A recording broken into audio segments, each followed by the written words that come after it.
ఓం నమో భగవతే వాసుదేవాయ. నారాయణం నమస్కృత్య నరం చైవ నరోత్తమం దేవీం సరస్వతీం వ్యాసం తతో జయముదీరయే నష్టప్రాయేషు అభద్రేషు నిత్యం భాగవత సేవయా భగవతి ఉత్తమ శ్లోకే భక్తిర్భవతి నైష్టికీ.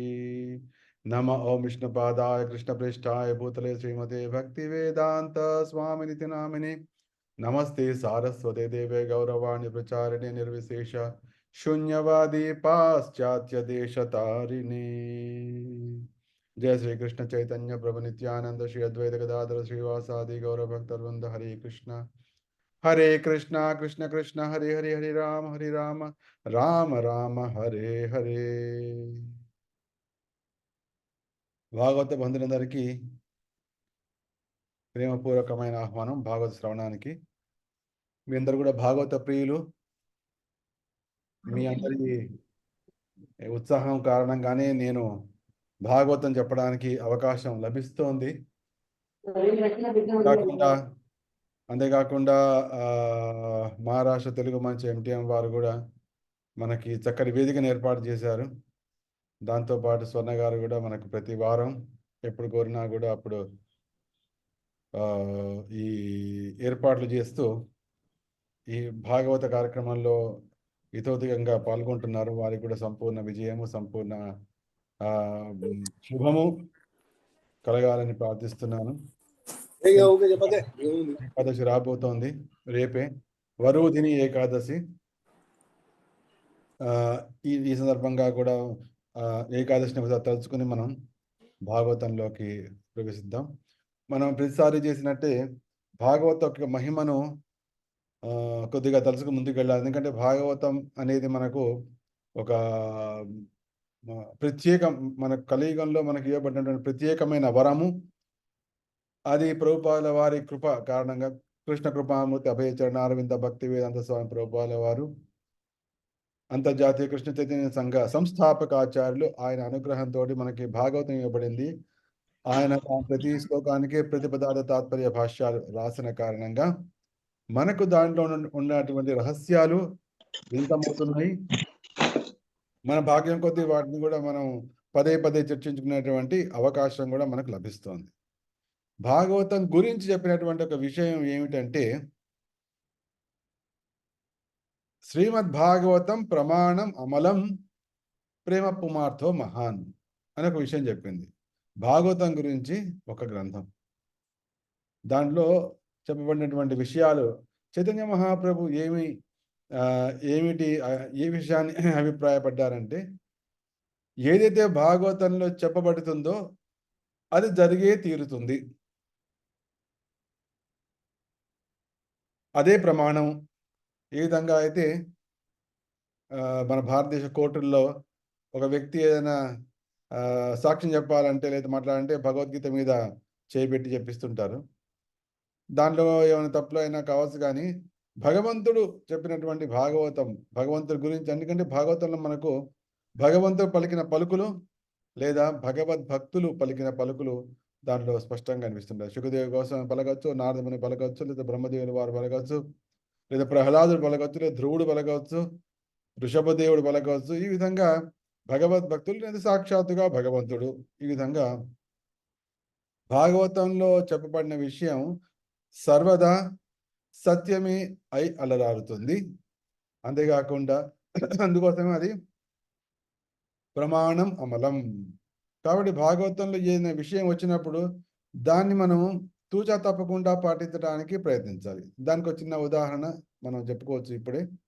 అదే అంటే, ద్వాదశ్యాం ఏకాదశ్యాం వా శృణ్వన్ ఆయుష్యవాన్ భవేత్ అని భాగవతం ఉంది అనగానే, ఓ భాగవతం పలికింది కాబట్టి ఇది ప్రమాణము, ఇది సత్యమే అయి తీరుతుంది, దీన్ని నేను అనుసరించి దీన్ని అనుభవించడం ఒకటే మిగిలింది, కానీ ఇక్కడ ఉన్నది మాత్రం సత్యము అనే విషయాన్ని మనం పూర్తిగా విశ్వసించాలి.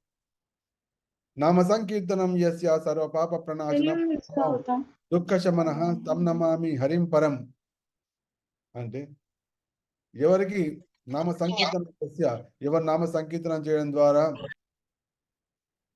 నామ సంకీర్తనం యస్య సర్వ పాప ప్రణాశ, సమస్త పాపాలు నశించిపోతాయో, ఎవరు నమస్కరించడం ద్వారా సమస్త దుఃఖాలు క్షమించిపోతాయో, అటువంటి శ్రీకృష్ణునికి నేను నమస్కరిస్తున్నాను అని భాగవతం పలికింది.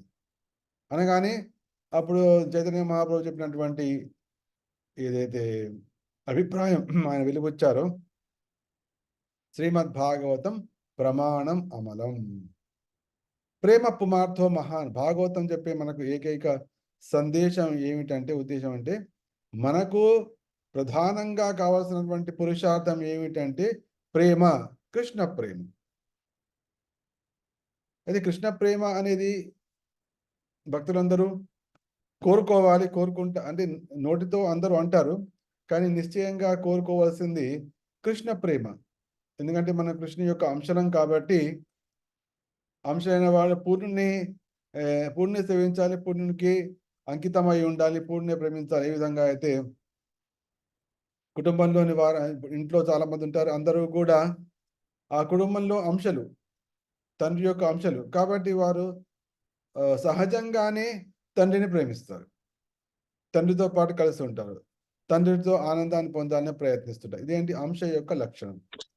తండ్రి గారు ఏమైనా అడిగితే, నాయన అది కాస్త మంచినీళ్ళు పట్టరా అంటే తొందరగా పట్టుకొస్తాడు, ఈ చెప్పులు బయట పెట్టు అంటే బయట పెడతాడు. ఈ విధంగా సాగుతుంటుంది. ఎందుకంటే అంశ యొక్క లక్షణమే అది.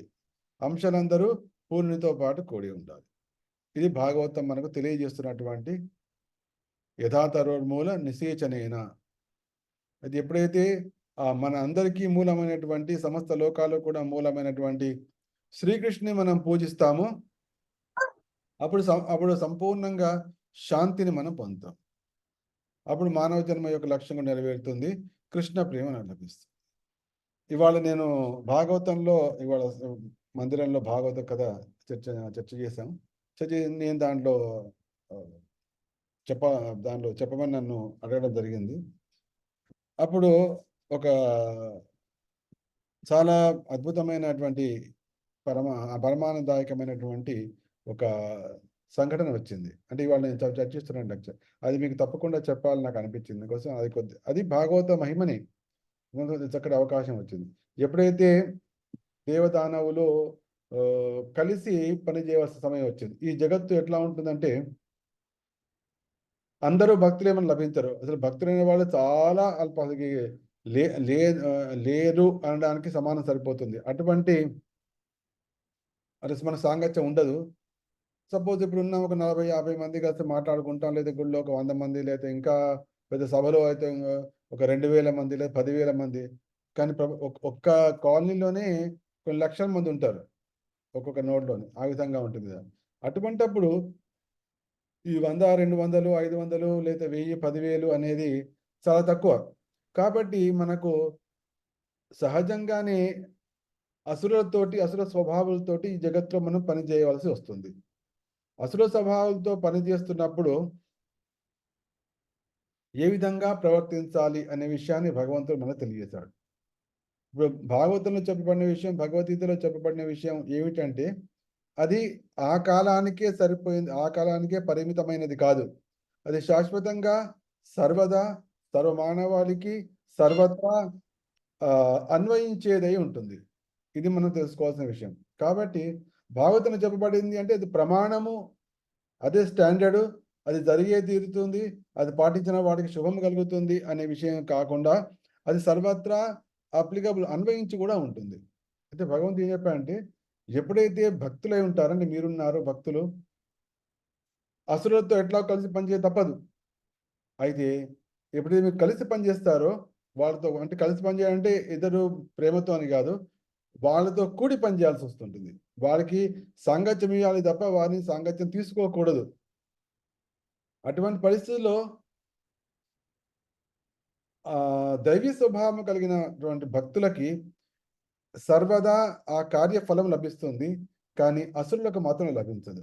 వాళ్ళకేదో కొద్దిగా పైపైన లాభాలు కలగచ్చు, కానీ ఇదే చరమ లాభం ఉందో, ఏ కార్యం కోసం పనిచేస్తున్నామో అది మాత్రం భక్తులకి లభిస్తుంది. ఈ విషయం స్పష్టంగా భగవాన్ చెప్తున్నాడు. క్లేశభాజో భవిష్యంతి దైత్యాయూజం ఫలగ్రహ. అంటే ఏదైతే దేవదానవులు కలిసి ఈ క్షీరసాగర మథనాన్ని చేయబోతున్నారో, దానిలో అసురులకేమో కష్టము, సురులకేమో ఫలము. అంటే ఇది వాళ్ళేమో అమృతం కోసం ప్రయత్నిస్తున్నారు. కానీ మనమందరం ఇప్పుడు ఏం చేస్తున్నాము? కృష్ణ భావనామృతము, కృష్ణ భక్తి అమృతము, భక్తి అమృతాన్ని మనం పొందడానికి ప్రయత్నిస్తున్నాం. కాబట్టి ఒకసారి మనం ఆహ్, అసుర స్వభావాలతో కలిసి పనిచేసవలసిన అవసరం కూడా కావచ్చు. ఆ సందర్భంలో భగవంతుడు చెప్పబడినటువంటి కొన్ని 3, 4 ముఖ్యమైన సూత్రాలున్నాయి. ఆ రోజు ఇది తెలుసుకోవడం ద్వారా దీన్ని మన జీవితంలో నిశ్చయంగా అమలు పరచడం ద్వారా నిశ్చయంగా మన లాభాన్ని పొందుతాం. భగవంతుడు చెప్పినటువంటి భాగవతంలో ఈ సందర్భంలో ఫస్ట్ విషయం ఏంటంటే ఓర్పు అంటే ధైర్యము, ఓర్పు రెండింటిని కూడా మనం ఒక విధంగా వాడుకోవచ్చు. ఓర్పు, శాంతి ద్వారా ఈ జగత్తులో ఏ కార్యాన్నైనా మనము సాధించవచ్చు. ఇది భగవంతుడు భాగవతంలో పలికిన మాట, దేవతలకు పలికిన మాట. కాబట్టి అది ప్రమాణము. ఎవరైతే దాన్ని పాటిస్తారో వారికి నిశ్చయాన్ని కలుగుతుంది. ఏం చెప్తున్నారు? ధైర్యము అంటే ఓర్పు, ఓర్పుగా ఉండడం, ఓర్పు కలిగి ఉండడం, తర్వాత శాంతిగా ఉండడం. ఈ రెండిటి ద్వారా ఈ జగత్తులో ఏ కార్యమైనా సాధించవచ్చు మొట్టమొదటి చెప్పాడు. రెండో విషయం అంటే ఇక్కడ ఓర్పు, ధైర్యము అంటే ఏమిటంటే ఆ కార్యం నిశ్చయంగా జరుగుతుంది, కానీ సమయం కొరకు నేను వేచి ఉండాలి అనే ధైర్యం. దీని ప్రభుపాదులు వారు చెప్పినటువంటి చక్కటి ఉపమానం ఏమిటంటే ఎప్పుడైతే ఒక అతివ తన తల్లి కావాలని కోరుకుంటుందో, తనకు పిల్లవాడు కావాలని కోరుకుంటుందో 9 నెలలు వేచి ఉండాల్సిందే. లేదు నాకు హడావిడి కావాలని చెప్పి డాక్టర్ దగ్గర పరిగెత్తుకెళ్ళి ఏదో వద్దన్నా కూడా ఆపరేషన్ చేయించుకుంటే 7 నెలలకి పిల్లవాడు ఎట్లా వస్తాడు బయటికి? రాడు. అదంత దుఃఖమే కలుగుతుంది. కాబట్టి సమయం కోసం ఎదురు చూడాలి.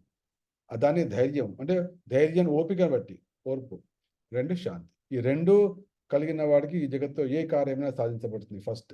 రెండవది కోపం ద్వారా, క్రోధాన్ని ప్రదర్శించడం ద్వారా కార్యము నశించిపోతుంది. ఇది రెండో మాట భగవంతుడు పలికింది. మూడోది పలికింది అంటే కాబట్టి భక్తులైన వాళ్ళు సాధ్యమైనంతగా క్రోధాన్ని తగ్గించుకుంటూ ప్రతిరోజు, ప్రతి నెల, ప్రతి వారము, ప్రతి సంవత్సరము ఆ క్రోధాన్ని తగ్గించుకుంటూ వచ్చేయాలి. ఎప్పుడైతే క్రోధం తగ్గిపోతుందో కార్యాలు పాడు కావడం అనేది ఆగిపోతుంది.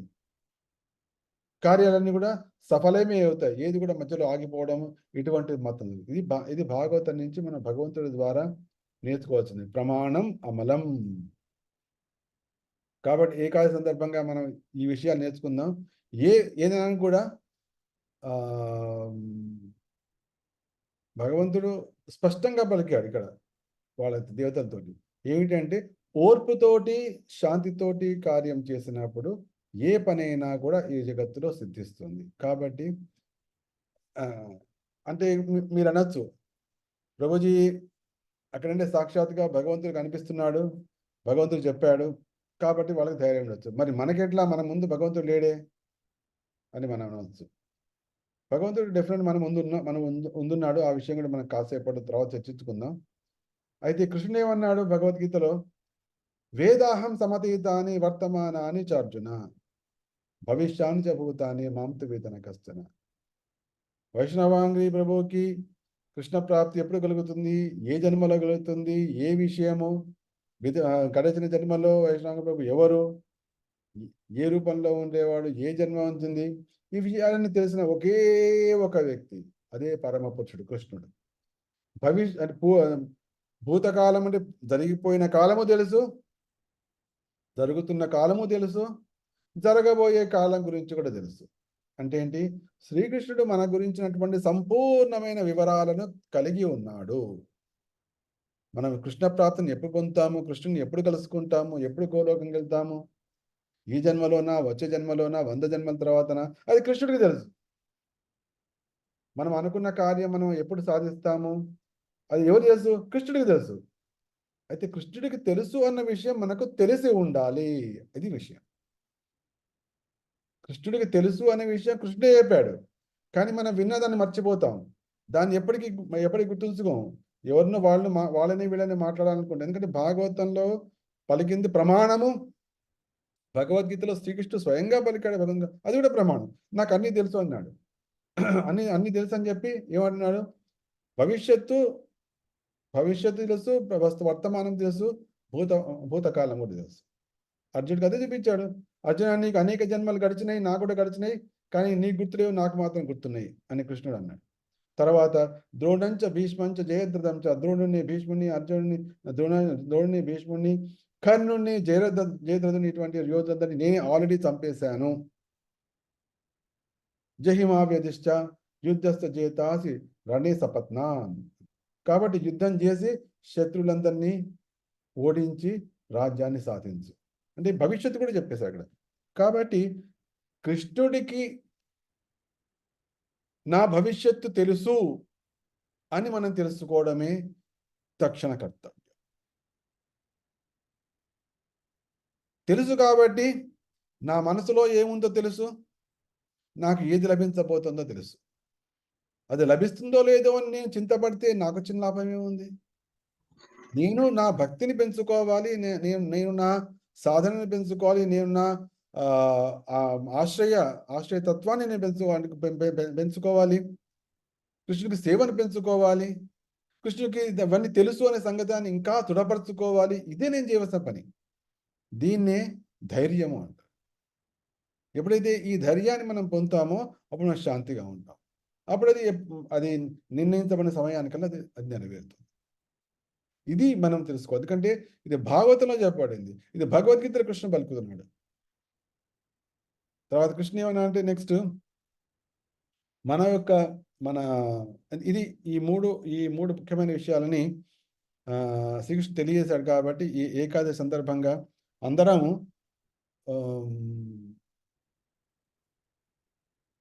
ఈ విషయం మీద దృష్టిని సారించి, అంటే మనకు 2 విషయాలు తెలియాలి.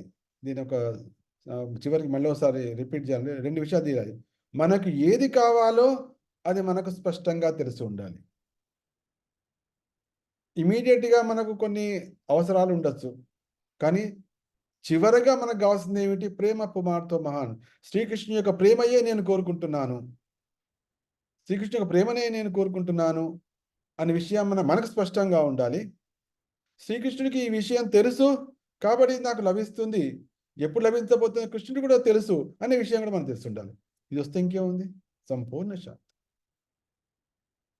మరి ఏ ధైర్యం మీద మనం చెప్తున్నాం దీన్ని? భాగవతంలో చెప్పబడింది. కృష్ణుడు తన స్వయంగా నాకు తెలుసు, జీవులు కూడా నాకు తెలుసు అని అంటున్నాడు. కాబట్టి ఈ ఏకాదశి సందర్భంగా, రేపే ఏకాదశి, వరుసని ఏకాదశి, ఈ సందర్భంగా మనం ఈ దివ్య సందేశాన్ని హృదయంలో నిలుపుకుందాం. నిలుపుకుని మన శరణాగతిని ఇంకా పెంచుకుందాం. శరణాగతిని పెంచుకుని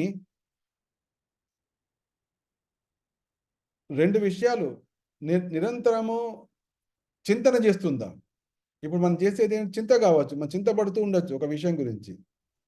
కాబట్టి ఆ చింతను తొలగించుకునే బదులు ఆ చింతలో నా ఒకటి పెట్టేస్తామంటే చింతన అయిపోతుంది. ఏమిటి ఆ చింతన? నాకు కావాల్సింది ఇది. కానీ కృష్ణుడు కూడా, అంటే కృష్ణుడికి తెలుసు ఇది ఎప్పుడు నాకు లభించబోతుందో కృష్ణుడు. ఎందుకంటే ఏకో బహునామ్యో వేదాది కామాన్ తమాత్మస్థం ఏన పశ్యంతి ధీరా అని స్పష్టంగా, తమాత్మస్థం ఏన పశ్యంతి ధీరా తేషాం శాంతిం శాశ్వతిం నేతరేషాం. ఆ సమస్త వరాలను ప్రసాదించేటువంటి శ్రీకృష్ణుడు ఎప్పుడు ఇవాళ తెలుస్తూ అటువంటి శ్రీకృష్ణుడు హృదయంలోనే ఉన్నాడు. ఎవరైతే అది గమనిస్తున్నారో వారికే శాంతి లభిస్తుంది తప్ప అందులో కాదు అని దివ్యమైన సందేశం వస్తుంది. ఇది మనకు లభించిందంటే ఇక జీవితంలో మన శాంతికి కొరత ఏముంటుంది? శాంతి కొరత ఉండదు. అందుకోసమే భాగవతం. యస్యాం వై శ్రూయమాణాయాం కృష్ణే పరమ పురుషే భక్తిరుత్పద్యతే పుంసా శోకమోహ భయ. శోకమోహ భయాలను తొలగించడం కోసమే భాగవతం. కాబట్టి శోకమోహ భయాలు తొలగాలి. నాకు ఇది ఎప్పుడు తొలగుతాయో కృష్ణుడు తెలుసు. నేను ఆ సమయం కోసం ఎదురు చూస్తూ ఉంటా. అంతే. ఈ 2 పనులు మనం చేయాలి, ఇంతకంటే ఇంకేం చేయాలి. ఎప్పుడైతే ఈ భావన మనకు కలుగుతుందో మనం కృష్ణుడికి దగ్గరగా వెళ్తున్న వాళ్ళము. భగవంతుడు చెప్పేది ఇంకోటి కూడా ఉంది. ఏమిటంటే ఎప్పుడైతే నీ వాంఛిత ఫలాన్ని నువ్వు పొందడానికి అనుకుంటున్నావో అదే సమయంలో మధ్యలో నీకేదైనా లభిస్తే ఆ వాంఛిత ఫలాన్ని వదిలిపెట్టి తప్పుదారిపోయి పట్టే అవకాశం ఉంటుంది.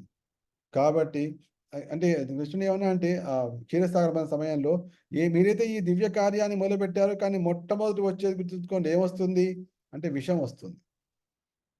కాబట్టి ముఖ్యంగా మనం భక్తిమయ కార్యాల్లో చేస్తున్నా, లేకపోతే వేరే కార్యాలు, ముఖ్యంగా భక్తిమయ కార్యాల గురించి చెప్పుకుందాం మనం. ఎందుకంటే భక్తిమయ కార్యాల్లోకి ఎప్పుడైతే స్వీకరిస్తామో కృష్ణుని పొందాలని, కృష్ణ ప్రేమ పొందాలని కాలకూట విషయం రావచ్చు.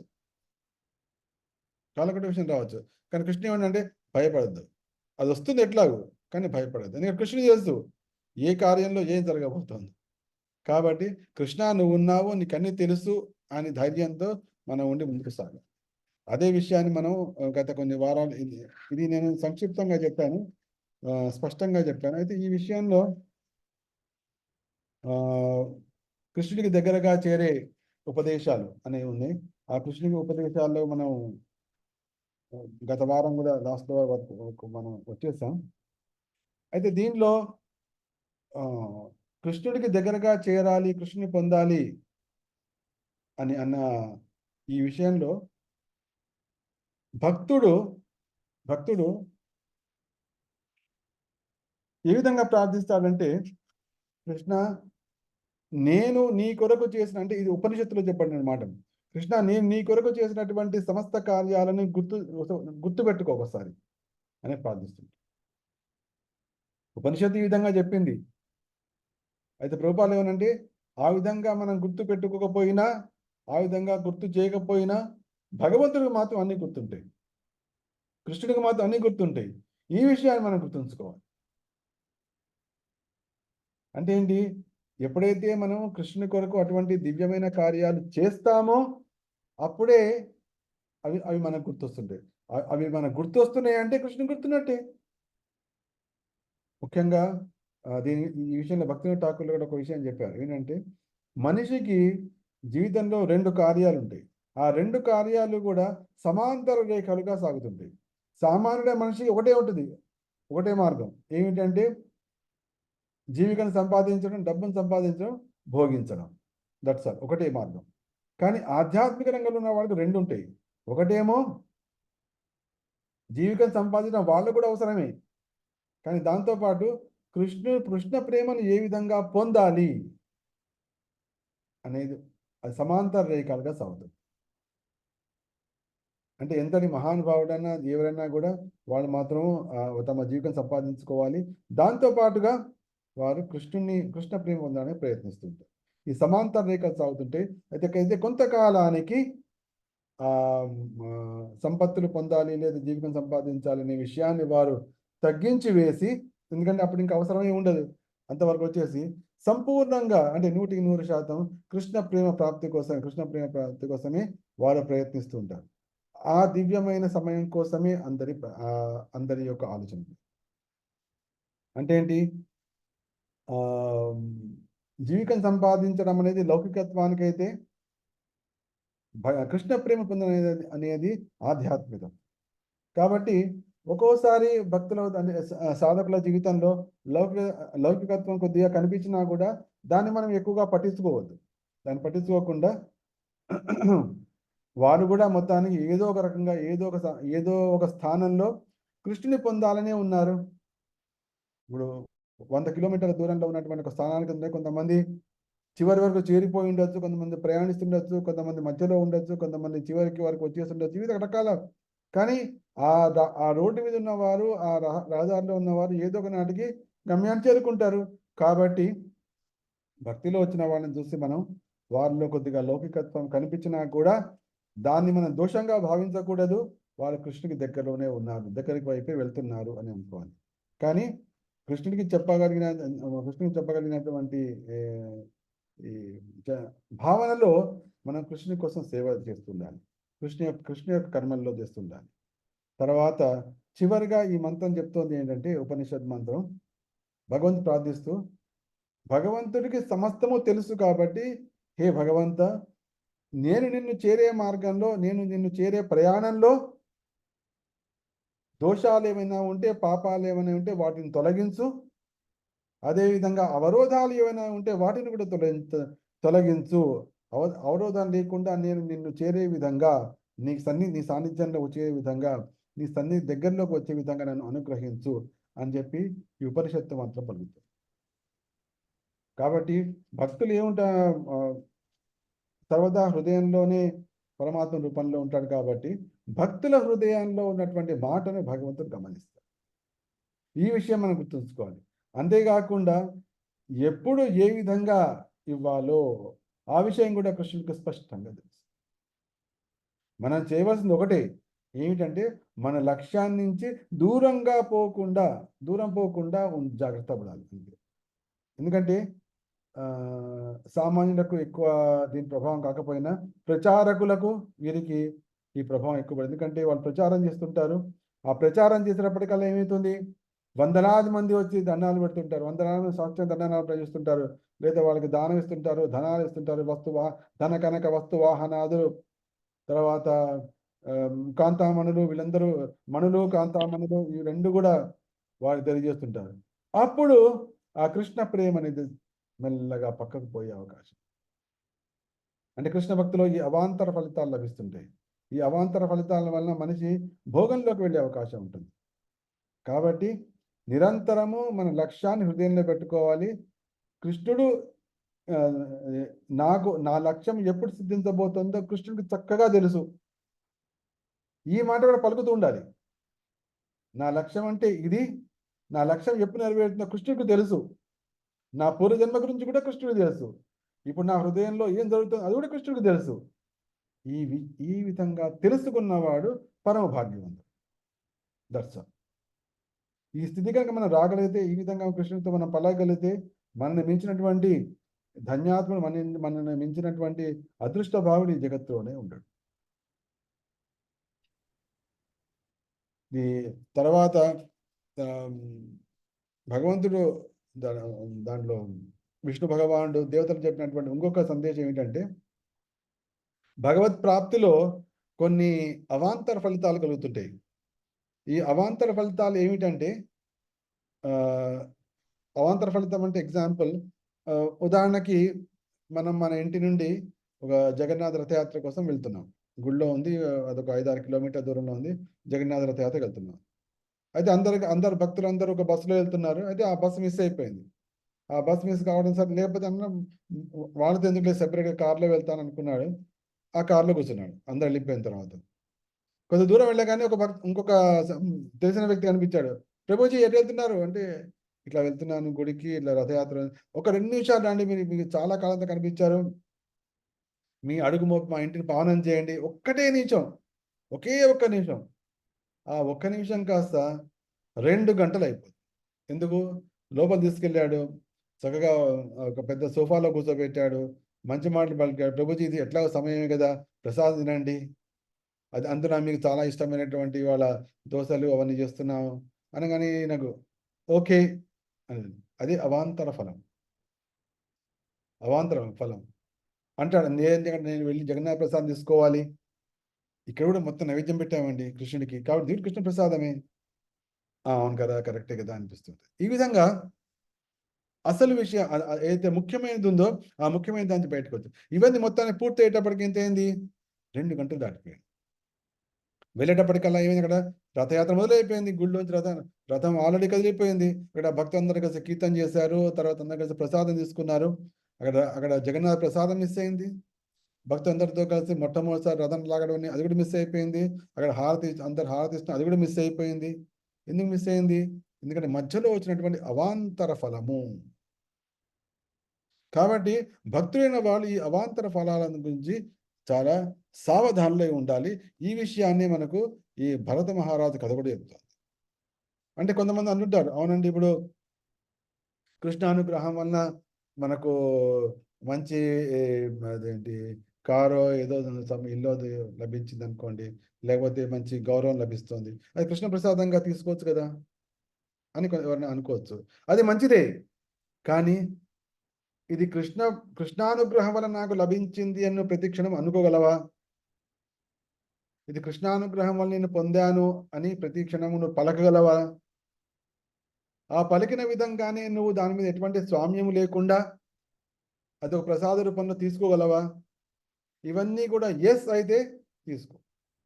కానీ నీకు అది అవరోధాన్నే కలిగిస్తే, అవరోధాన్ని కలిగిస్తే మాత్రం ఆ అవాంతర ఫలము నిశ్చయంగా నేను కృష్ణుడికి దూరంగా తీసుకెళ్తుంది. మనకు భాగవతంలో చిత్రకేతు కథ కనిపిస్తూనే ఉంది. ఎందుకంటే సాక్షాత్తుగా చిత్రకేతు తపస్సు చేసి సంకర్షుడిని పొందాడు. కానీ దానిలో విద్యాధరుడుగా అయ్యాడు. విద్యాధరుడుగా అయినప్పుడు ఆ తిరుగుతూ శివుని హేళన చేయడం, తద్వారా శాపం కలగడం, ఒక వృత్రాసురుడిగా రాక్షసుడిగా కావడం, ఇవన్నీ కనిపిస్తాయి అవాంతర ఫలితాలు. కాబట్టి ఈ అవాంతర ఫలితాల పట్ల సావధానులమై ఉండి కృష్ణతత్వాన్ని మనం తెలుసుకోవాలి. కృష్ణతత్వం ఏంటి? ఈ ఒక్క మాట మనకు గుర్తుంటే చాలు. ఏంటి? కృష్ణుడికి నా గురించి, అంటే నా పూర్వజన్మ గురించి, ఇప్పటి జన్మ గురించి, రాబోయే జన్మ గురించి సంపూర్ణంగా తెలుసు. ఈ విషయం మనం స్పష్టంగా తెలుసుకోగలిగితే, అంతేకాకుండా సంపూర్ణ విశ్వాసం ఉంచగలుగుతుంది. ఎందుకంటే నా హృదయంలో ఏదుందో, నేను కృష్ణ శరణాగతుణ్ణి, నేను కృష్ణ శరణాగతురాలిని, కృష్ణుడికి నా హృదయంలో ఏముందో తెలుసు. అది ఎప్పుడు ఇవ్వాలో కృష్ణుడికి తెలుసు. నేను అంతవరకు వేచి ఉంటాను. కృష్ణ నీదే భారం అని ఎవరైనా అనగలిగితే వాళ్ళు పరమ భాగ్యం. ఎందుకంటే కృష్ణుడు చెప్పాడు నాకు తెలుసు అని. అయితే ఈ అవాంతర ఫలితాల గురించే మనం చాలా సావధానంగా ఉండాలి. ఈ విషయం గురించే మనం భాగవతంలో చర్చిస్తున్నటువంటి భరత మహారాజ్ కథ. భరత మహారాజుది కథ మనం కొన్ని వారాలుగా వింటున్నాం. ఈ భరత మహారాజు మహానుభావుడైనటువంటి ఈ ఋషభదేవుని పుత్రుడు. ఆ ఋషభదేవుని కథ కూడా మనం విన్నాం. మహానుభావుడు, భగవద్ అవతారమైన ఋషభదేవుడు. అయితే ఋషభదేవుడు తర్వాత భరతుడు రాజు అయ్యాడు. భరతుడు రాజు అయిన తర్వాత చక్కగా రాజ్యపాలన కూడా చేస్తున్నాడు. అది ఎంత అద్భుతంగా రాజ్యపాలన చేస్తున్నాడు అంటే, అప్పటిదాకా ఉండేటువంటి ఈ భూవర్షానికి అతని పేరే వచ్చేసింది, భారత వర్షం అని వచ్చేసింది. అంతటి మహిమాన్వితంగా పూజ చేస్తున్నాడు. తర్వాత భక్తుడి యొక్క లక్షణం ఏ విధంగా ఉంటుంది, ఏ విధంగా ఉండాలి అనుకునే విషయం కూడా మనం భరతుడి నుంచి తెలుసుకోవచ్చు. భరతుడు ఏకఛత్రాధిపత్యం మొత్తం ప్రపంచం మొత్తం తనే చేస్తున్నాడు. కాబట్టి అతడు రాజ్యాన్ని ఇంకా విస్తరించవలసినటువంటి అవసరం లేదు. అందరూ కూడా సామంతులే ఉన్నారు. మరి ఇప్పుడు ఏం చేయాలి? భగవద్ప్రియ చేద్దామా యజ్ఞాలు చేయాలి. కాబట్టి ఎప్పుడైనా సరే మనకు పుష్కలంగా ధనం లభిస్తే నెక్స్ట్ చేయవలసింది ఏమిటి? నెక్స్ట్ చేయవలసింది మనం తీర్థయాత్రలకు పోవడము, మనము ఇంకెక్కడో పోవడమో కాకుండా మనము సంకీర్తన యజ్ఞాలు చేయాలి. తద్వారా మనము ఆనందించడమే కాకుండా 10 మందికి, 100 మందికి, 1000 మందికి, 10,000 మందికి కూడా అది లాభం అవుతుంది. ఇది భక్తుల యొక్క లక్ష్యం కాదు. ఎప్పుడైనా నీకు ధనం ఉంటే చక్కటి సంగీత యజ్ఞం ఏర్పాటు చేయించు, సంవత్సరానికి ఒకసారి భాగవతం పెట్టించు, సప్తాహం పెట్టించు ఇంట్లో. భావ సప్తాహం అంటే కనీసం సంవత్సరానికి ఒకసారి చేయడం, ఇంట్లో ఏర్పాటు చేసుకోవాలి. ఆ విధంగా మహానుభావాన్ని పిలవాలి. ప్రభుజీ రాండి, మహారాజు గారు రాండి, వచ్చి మా ఇంట్లో భాగవతం చెప్పండి. అట్లా ప్రతి ఇంట్లో కూడా ఏ విధంగా అయితే మన మన అబ్బాయి పెళ్లి చేసాం, మన అమ్మాయి పెళ్లి చేసాం, తర్వాత మనవాడి పుట్టినరోజు చేస్తున్నాం సంవత్సరానికి ఒకసారి, అదేవిధంగా కృష్ణ ప్రీత్యర్థమై కర్మలు చేయాలి. కృష్ణ ప్రీత్యర్థమై కర్మలు ఏంటి? కృష్ణుని మించి వినడం. మన ప్రేమ అంటే మన కృష్ణ ప్రేమ పుమార్థో మహాన్ అంటున్నాం. అంటే కృష్ణ ప్రేమను మించినటువంటి ఉన్నతమైనటువంటి పురుషార్థం ఇంకోటి లేదు. మనం ఎట్లా చేస్తాం? ఎట్లా అంటే మనం కృష్ణ గురించి అందరికీ చెప్పడం ద్వారా, మనం గుడికి వెళ్తున్నప్పుడు ఏంటి, మన భక్తే పెరుగుతోంది. కానీ ఎప్పుడైతే మనం ఇంట్లో అటువంటి ఉత్సవాలు కనుక ఇప్పుడు చేస్తామో, తద్వారా చుట్టుపక్కల వాళ్ళకు కూడా ఒక చక్కటి అవకాశం అవకాశం ఇచ్చిన అంటాం. అది చక్కటి కాలనీ లాగా ఉంటే, అక్కడ చిన్న గుడి లాగా ఉంటే గుడిలో మంటపాన్ని అద్దెకు తీసుకోవడము, లేదా అక్కడ ఉన్నటువంటి కమ్యూనిటీ హాల్ని అద్దెకు తీసుకోవడము, ఇక్కడ భావ సప్తాహం పెట్టించడము, సంకీర్తన చేయించడము, ఈ విధమైనటువంటి కార్యం. తద్వారా అందరికీ సంకీర్తన వినడానికి, కృష్ణ ప్రసాదం తినడానికి, భాగవత కథ వినడానికి, భక్తులను సేవించడానికి చక్కటి అవకాశం వస్తుంది. తద్వారా మనలో కృష్ణ ప్రేమ మనలో ఇనుమడిస్తుంది. కొత్త వారిలో కృష్ణ ప్రేమ జాగృతం అవుతుంది. ఇది కృష్ణుడికి అత్యంత ప్రియమైనటువంటి కార్యం. ఈ విధంగా ఎవరైతే చేస్తూ ఉంటారో వారికి అటువంటి అవకాశాలు ఇంకా కలుగుతుంటాయి. ఇంకా వాళ్ళు ఎంతవరకు వెళ్తారంటే రాబోయే జన్మల్లో లక్షలాది మందికి కూడా వచ్చేటువంటి దివ్యమైన అటువంటి యజ్ఞాలు చేయగలుగుతారు. ఎందుకంటే మనము ఇది యుధిష్ఠిర ధర్మరాజు యొక్క ఆయన వ్యవహారాన్ని చూసినప్పుడు మనకి ఇదే కనిపిస్తుంది. ఏమిటి ఆయన ఎప్పుడైతే వాళ్ళకి ఇంద్రప్రస్థం లభించిందో, గాంధీవప్రస్థం నుంచి ఇంద్రప్రస్థం అయిందో, ఆయన అనుకున్నాడు, ఓహో ఇప్పుడు మాకు ఇంత ఐశ్వర్యము ఇన్ని లభించినాయి కాబట్టి ఇప్పుడు నేను ముల్లోకాలో ఉన్నటువంటి అందరినీ పిలిచి అందరి ముందు నేను శ్రీకృష్ణుడే దేవదేవుడు అని నేను ప్రకటిస్తాను అని అన్న తర్వాత అని ఏంటి భావన అట్లా ఉంటుంది. మన భావన ఆ విధంగా ఉండాలి. నేను ఏ విధంగా భావసప్తాహ చేస్తాను, ఏ విధంగా సంకీర్తన ఏర్పాటు చేస్తాను అంటే ఏంటి, మనము కృష్ణుని ప్రేమిస్తున్నాం. ఏ విధంగా అయితే మన పిల్లవాడి పుట్టినరోజు, ఇవాళ మా పిల్లవాడి పుట్టినరోజు అని మనం చేస్తుంటాము, అదేవిధంగా మా కృష్ణుని యొక్క గొప్పలు చూడండి, మా కృష్ణుని యొక్క ఘనతను చూడండి, మా కృష్ణుని యొక్క నామం యొక్క ప్రభావాన్ని చూడండి అని మనం పలుకుతున్నామంటే కృష్ణ ప్రేమను కలిగిన వారము అనేది స్పష్టంగా చెప్తుంటుంది. అయితే భరత మహారాజు కూడా ఆ విధంగా యజ్ఞం చేశాడు. ఆ యజ్ఞాల ద్వారా ఋత్వికులు దేవీ దేవతలకి వాళ్ళు సమర్పిస్తున్నారు. కానీ ఆయన అన్నాడు, దేవీ దేవతలందరూ కూడా శ్రీకృష్ణుని యొక్క వివిధ అంగాలే కాబట్టి అది కృష్ణునికి ప్రత్యేకంగా కాకపోయినా పరోక్షంగా ఆయన కృష్ణునికి చేరుతోంది అన్న భావనలో మిగిలిపోయాడు. అంతేకాకుండా ఆ భరతుడి యొక్క ప్రేమ, కృష్ణ ప్రేమని దినదినాభివృద్ధి చెందడం మొదలుపెట్టింది.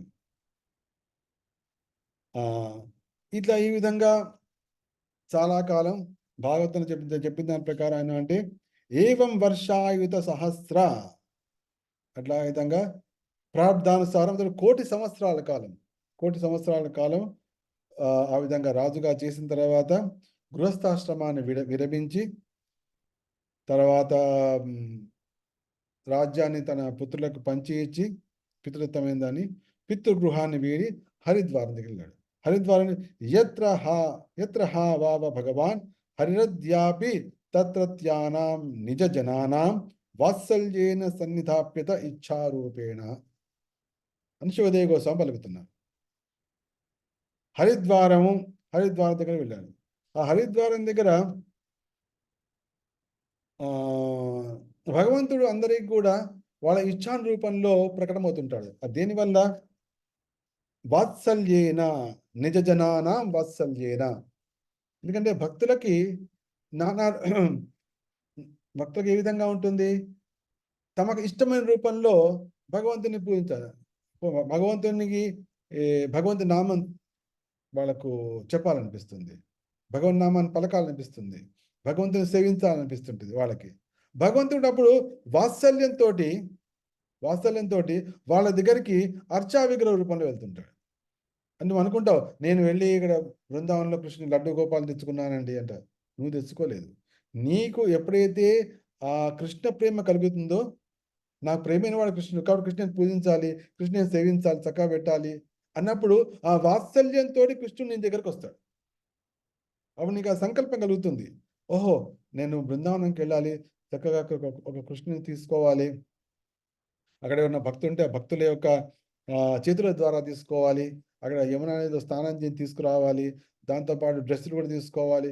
ఇవన్నీ నీకు ఎందుకు కలుగుతోంది అంటే కృష్ణుడు నీ మీద వాత్సల్యం, భక్త వాత్సల్యం చూపించాడు కాబట్టి నీ దగ్గరికి ఆ అర్చామూర్తి రూపంలో వస్తుంది. ఇది దాని రహస్యం. అది అయితే అక్కడ ఉన్నటువంటి అక్కడ పులహాశ్రమం ఒకటి ఉంది. ఆ పులహాశ్రమంలో వెళ్ళాడు. అక్కడ గండకీ నది కూడా ఉంది. ఆ గండకీ నది యొక్క ప్రత్యేకత ఇప్పటికి కూడా ఉంది. గండకీ నది దాని యొక్క ప్రత్యేకత ఏమిటంటే ఆ గండకీ నదిలో భగవంతుని యొక్క సాలగ్రామ శివలు అంటే సమస్త సాలగ్రామ శివలు ఏ విధంగా ఉంటే సమస్త ప్రాంతాన్ని చుట్టూని కూడా పవిత్రం చేస్తుంటే దాని యొక్క స్పెషల్ లక్షణం ఏంటంటే ముందు వెనకాల అంటే పైన కింద కూడా దానికి చక్రాలు ఉంటాయి. మీరు ఎప్పుడైనా మందిరాల్లో కావాలంటే చూడొచ్చు, లేకపోతే మహాభక్తులు కొంతమంది సాలగ్రామ శిలను సేవిస్తూ ఉంటారు. కాబట్టి వాళ్ళు అనుమతి తీసుకొని మీరు చూడవచ్చు. దాంట్లో చక్రాలు కనిపిస్తుంటాయి. ఇవన్నీ కూడా భగవంతుడికి భక్తుల మీద ఉండేటువంటి కృప. ఈ విధంగా ఆ గండకీ తీరంలో పునరాశ్రమంలో చేరినటువంటి భరతుడు భక్తి ప్రపత్తులు కలవాడై అడవిలోకెళ్ళి ఈ పూలు, పండ్లు, తర్వాత కందమూలాలు ఇవన్నీ రకరకాలన్నీ సమకూర్చుకొని నిరంతరము భగవత్ సేవలో భగవంతుడిని అర్చించడంలో నిమగ్నుడైపోయాడు. భౌతిక వాంఛ అనేది లేనేలేదు. అందుకోసం భగవంతుడు చెప్తాడు భగవద్గీతలో, కృష్ణుని పొందాలి అంటే భక్తులైన మనం మనకు ఉండవలసినది రెండే choice. There are only 2 choice. ఒకటేమో ఈ జన్మలోనే కృష్ణ ప్రాప్తి కలగడం, లేదా వచ్చే జన్మలో ఈ జన్మ కంటే ఉన్నతమైన భక్తి చేయగలిగే స్థితిని పొందడం. ఏదో ఒకటి. అంటే ఏంటి, మనం మేడమెట్లు ఎక్కుతూనే ఉండాలి. ఎక్కుతున్నప్పుడు ఒకటో అంతస్తు, రెండో అంతస్తు, మూడో అంతస్తు, ఈ విధంగా ఏంటి పైకి వెళ్తూనే ఉండాలి. ఎక్కడ ఆగిపోవద్దు. ఆగిపోవడం అనేది ఉండదు, మళ్ళీ కిందికి వెళ్ళడం అనేది కూడా ఉండకూడదు. కాబట్టి రెండే చాయిస్ ఏమిటి, ఒకటిదేమో ఈ జన్మలోనే కృష్ణ ప్రాప్తి ఉండాలి, లేదా ఈ జన్మ కంటే ఉన్నతమైనటువంటి భక్తి నేను చేయగలగాలి. ఈ రెండింటి దీనికోసం ఉన్నటువంటి మార్గాలు, దీనికోసం ఉన్నటువంటి స్టెప్స్ ఏంటి, కృష్ణ కర్మలు చేయడం. ఫస్ట్ కృష్ణ కర్మలు చేయడం. మనకి ఇష్టం లేకపోవచ్చు ఆ కృష్ణ కర్మలు చేయడం, కానీ కృష్ణ కర్మలు చేయడం ఇష్టం లేకపోవచ్చు, కానీ మహానుభావులు చెప్పగా, గురువులు చెప్పగా, పెద్దలు చెప్పగా ఆ కృష్ణ కర్మలో నెలకొనాలి. తద్వారా మన ఇంద్రియాలన్నీ కూడా పవిత్రమవుతాయి. ఆ పవిత్రమైన ఇంద్రియాలతోటి మనం భక్తిలో అగ్రసరులం అవుతాం. ఇది మనం చేస్తాం. ఇది చేసిన తర్వాత కృష్ణుడే సర్వస్వము అనే స్థితికి నెమ్మదిగా రావాలి. ఎందుకంటే ఎప్పుడైతే మనము కృష్ణ కర్మలు, కృష్ణుడి కోసం పనులు మొదలు పెడతామో ఆ కర్మల్లో అనేకమైన అవాంతరాలు రావచ్చు. అంతేకాకుండా మనం తీసుకున్నటువంటి కార్యం చాలా జటిలమైనది కావచ్చు, మహత్తరమైనది కావచ్చు, ప్రపంచవ్యాప్తమైనటువంటిది కావచ్చు. అప్పుడు అడ్డంకులు వస్తుంటాయి. అడ్డంకులు వచ్చినప్పుడు ఇందాక మనం అనుకున్నట్టు నా సంకల్పం ప్రపంచవ్యాప్తంగా భాగవతం చెప్పడము. అయితే ఇది ఎప్పుడు అవుతుంది అనే విషయం కృష్ణుడికి తెలుసు, కానీ నా కోరిక మాత్రం ఇది, నా నిశ్చయం కూడా అది. కృష్ణుడికి తప్పకుండా తెలుసు, కృష్ణుడు తప్పకుండా నెరవేరుస్తాడు. అంటే అడ్డంకులు వచ్చినప్పుడు కూడా ఇదే పలకడం ద్వారా మనం ఏం చేస్తున్నాము, కృష్ణుడే పరమగతిగా నమ్ముతున్న వాళ్ళం అవుతాం. కృష్ణుడికి తెలుసు అన్న తర్వాత మన చింత వల్ల మన చింత పోతుందా? మన చింత వల్ల మన చింత పోదు, కానీ మన చింతన వల్ల మన చింత పోతుంది. అంటే ఏంటి, ఆ విధంగా ఎప్పుడైతే అవరోధాలు, అడ్డంకులు, లేకపోతే ఇటువంటి ఎదురీదలు జరుగుతున్నాయి అన్నప్పుడు కృష్ణుని శరణాగతిని పెంచుకోవడానికి చక్కటి అవకాశము అన్నట్టుగా మనం భావించాలి. అంటే శ్రీకృష్ణుడే సర్వస్వము అనే స్థితికి రా. ఇది రెండవది. అది ఒక రోజులో వచ్చేది కాదు, ఒక సంవత్సరంలో వచ్చేది కాదు, ఒక జన్మలో కూడా రాకపోవచ్చు, కానీ ఇదే మార్గం. రెండవది. మూడవది కృష్ణ భక్తులుగా కావడం. ఇది చాలా ఆశ్చర్యంగా ఉంది. ఏంటండి, కృష్ణ పనులు చేసేవాళ్ళు కృష్ణ భక్తులు కాదా? కృష్ణుడే పరమగతి అన్న వాళ్ళ కృష్ణ భక్తులు కాదా? కాకపోవచ్చు. మరి ఎట్లా గుర్తిస్తాం మన కృష్ణ భక్తులు అవుతున్నామని?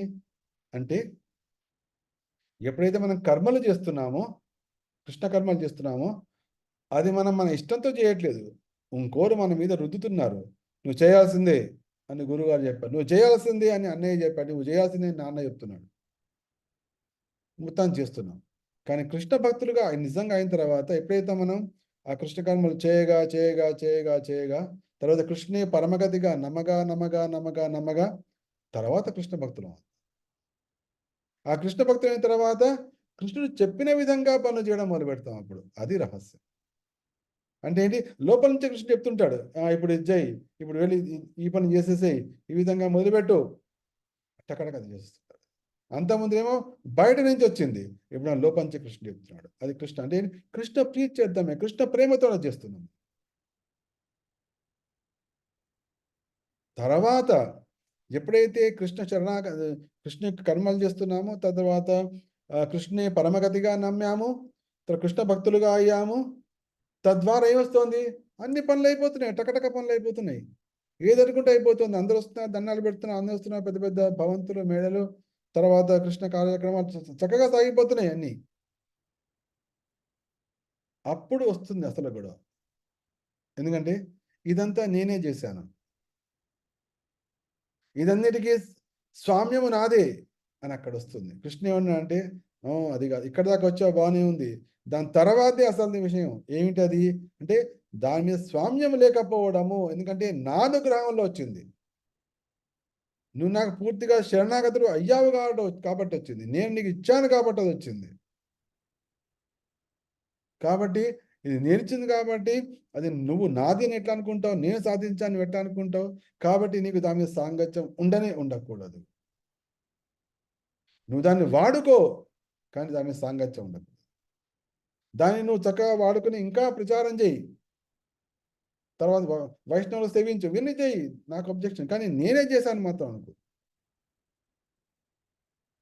ఇది 4వది. 5వది నెక్స్ట్ ఏంటి, ఈ కార్య సాధన చేస్తున్నప్పుడు దీన్ని పొందినప్పుడు కొంతమంది వ్యతిరేకులు తప్పకుండా ఉంటారు, కొంతమంది ఫేవరబుల్గా చూపిస్తుండొచ్చు. అటువంటి సమయంలో ఎవరి మీద ద్వేషం కానీ, ఎవరి మీద కానీ ఆసక్తి కానీ, అనురక్తి కానీ లేకుండా కేవలం కృష్ణుని మీదే ఉండడం. ఈ 5 ఎప్పుడైతే ఉనగూడుతాయో అప్పుడే కృష్ణ ప్రాప్తి. ఇవన్నీ 5 సంపూర్ణంగా ఉనగూడితే ఈ జన్మలోనే కృష్ణ ప్రాప్తి, కృష్ణ దగ్గరికి వెళ్ళొచ్చు. కాకపోతే వీటన్ని కొద్ది కొద్దిగా చేస్తుంటే వచ్చే జన్మలో ఇప్పటికంటే కూడా ఉన్నతమైన భక్తి, ఇప్పటికంటే అనుకూలమైన భక్తి, ఇప్పటికంటే ప్రేమానురాగములు కలిగిన భక్తి, ఇప్పటికంటే ఎక్కువ సాంగత్యం ఉన్న భక్తి, ఇప్పటికంటే ఎక్కువ కృష్ణుని పట్ల ఆకర్షణ కలిగినటువంటి భక్తి, అప్పుడు అది కలుగుతుంది. అయితే వీటి మధ్యలో అవాంతర ఫలితాలు కూడా ఒక్కోసారి డైవర్షన్గా వస్తుంటుంది. అదే దానికి మాయ అనేది కారణం. ఇక్కడ భరత మహారాజు దానికి చక్కటి ఒక ఒక హెచ్చరిక అన్నమాట. ఎంతవరకు ఇలా చూడండి, మహానుభావుడు ఆయన అట్లా ఆ భక్తి చేస్తూ ఎంతవరకు వెళ్ళిపోయాడంటే, ఆ భక్తిలో ఒక్కోసారి అంటే ఆ మొత్తం పులకలు కలుగుతూ ఆనందరాశులు రాస్తూ భక్తి చేయడమే మర్చిపోయేవాడు, భగవత్ సేవం చేయడమే మర్చిపోయేవాడు. ఆ స్థితి వరకు వచ్చేసాడు. భక్తిలో పరాకాష్ఠ, భక్తిలో తన్మయత్వం వరకు వెళ్ళిపోయి ఆనందాశులు రాద్దు, ఆ సమయానికి ఏ చేయాలో భక్తి చేయాలో అది కూడా మర్చిపోయి ఆ విధంగా స్తబ్దునిగా ఉండిపోయేంత స్థితి వరకు వచ్చాడు.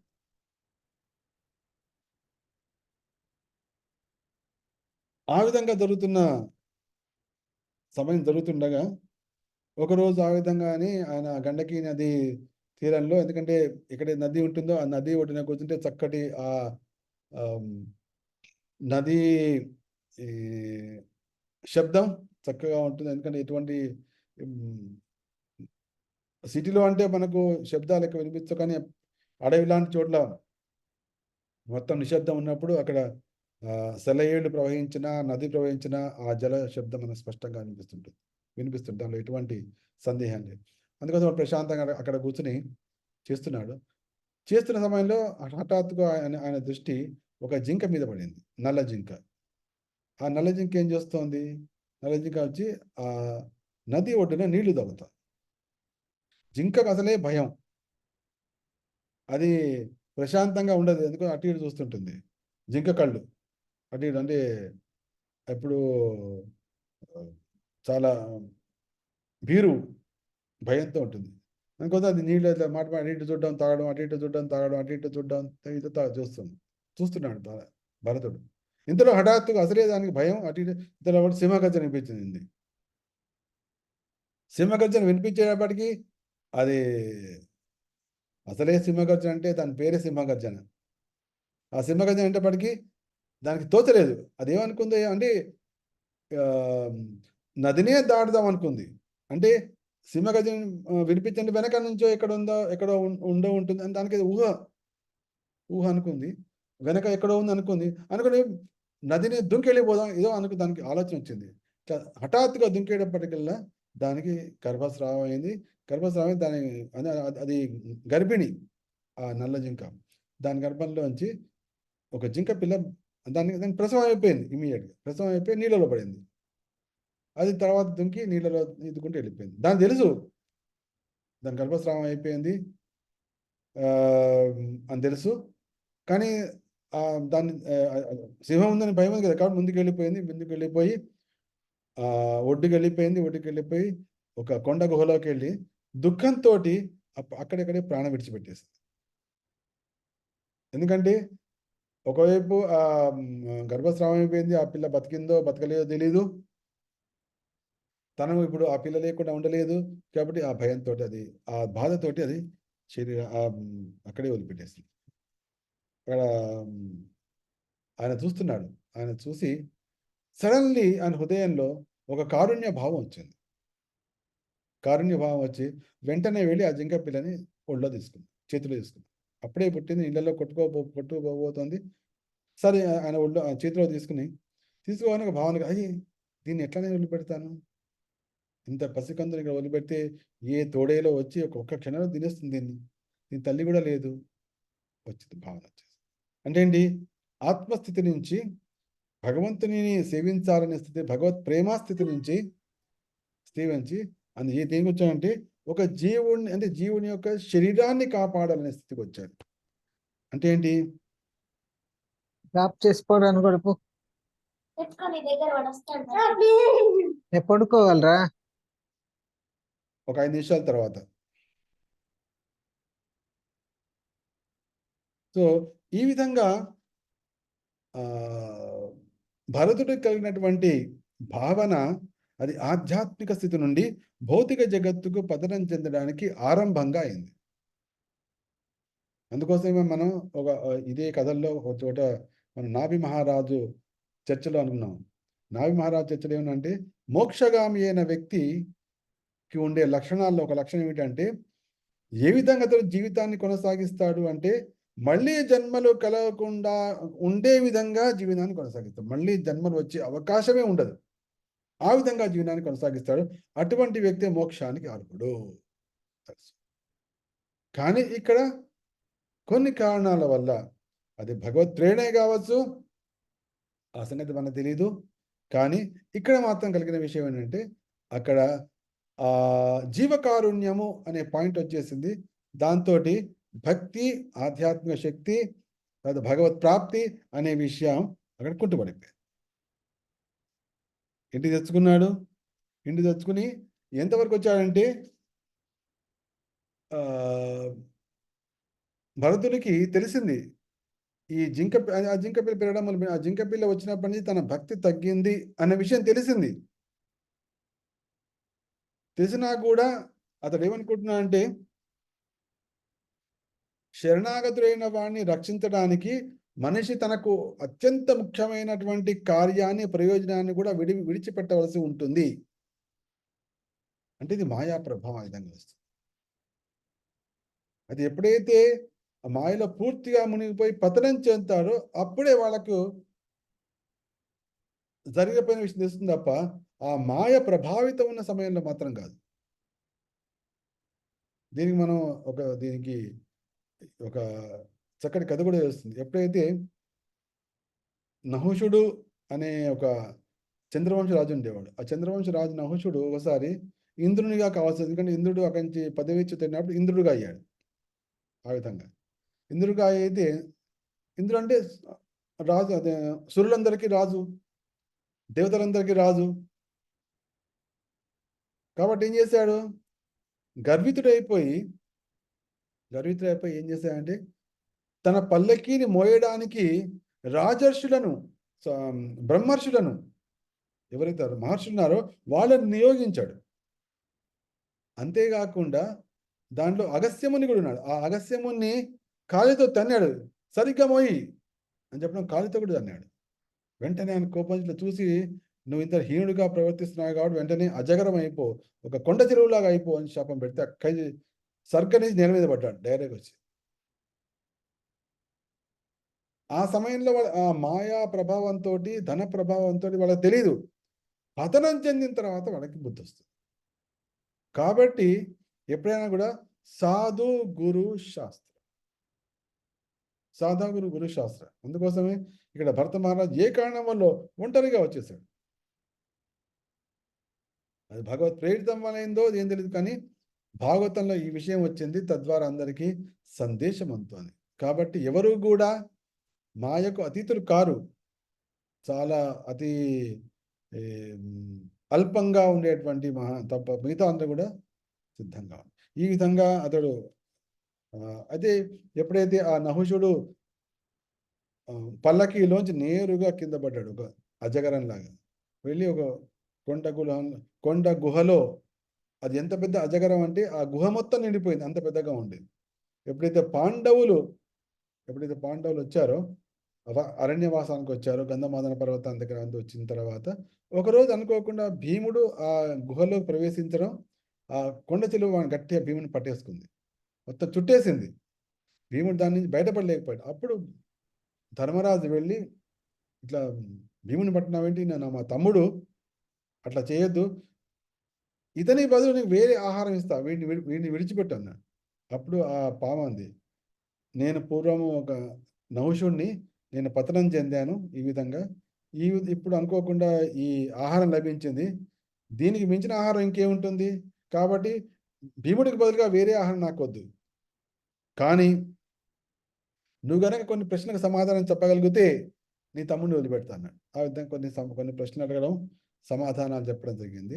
అప్పుడు అడిగే ధర్మరాజు, నీకు ఇంత తెలివి ఉంది కదా, నీకు ఇంత ధర్మాత్మునిగా ధర్మవేత్త ప్రశ్నలు అడుగుతున్నావు కదా నువ్వు, మరి నీకు ఈ శాపం ఎట్లా కలిగింది అంటే, ధనమదాంధుడినై శాపం కలిగింది. ధనమాంధదాంతో నేను మహానుభావుడిని కించపరిచాను, అందువల్ల నాకు శాపం వచ్చింది. అది ఇక్కడ భరత మహారాజు ధనమదాంతం వలన కాదు, అక్కడ మాయామోహం వల్ల, ఏదో కారణం కావచ్చు. కాబట్టి నిరంతరము కృష్ణ కథ చిత్తులమై ఉండి, సర్వదా మాయ పట్ల సావధానులమై ఉండి, ఇంకా చైతన్య మహాప్రభు ఎప్పుడైతే దక్షిణ దేశ యాత్రకి ఒక కాళకృష్ణదాస్ అనే ఒక సేవకుడితో పాటుకు వచ్చాడు, ఇలా వచ్చింది దక్షిణ దేశానికి వెళ్తున్నాడు. కర్ణాటక రాగానే అక్కడ కొంతమంది జిప్సీలు, భట్టతారీలు వాళ్ళు ఉన్నారు.